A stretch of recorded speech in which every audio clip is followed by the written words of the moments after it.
ஒரு சம்பவம் கூட சொல்லுவாங்க. அதாவது இந்த சிவாஜி படம், அப்புறம் வேற 2, 3 படங்கள்லாம் பண்றதுக்கு முன்னாடி கோடிகள்ல ரஜினி சம்பளம் வாங்க ஆரம்பிச்சிட்டாரு.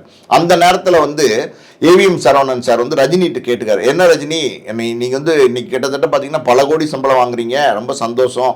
ஏன் இங்க நம்ம ஏவிஎம் பேனருக்கு ஒரு படம் பண்ண மாட்டீங்களா? வெளியாளுங்களுக்கு தான் பண்ணுவீங்களா?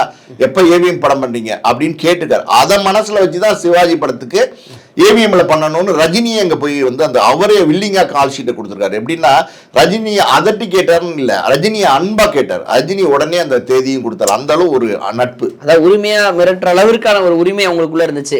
உரிமையா மிரட்டுறதெல்லாம் இல்ல. அதாவது வந்து ரஜினி ஒரு தேதி கொடுங்கன்னா அவரு ரஜினி கொடுத்துருவாரு.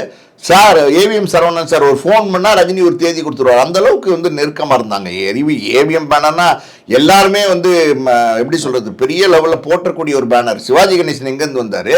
இன்னைக்கு தமிழ் சினிமால மிக முக்கியமான நடிகர் பராசக்தி.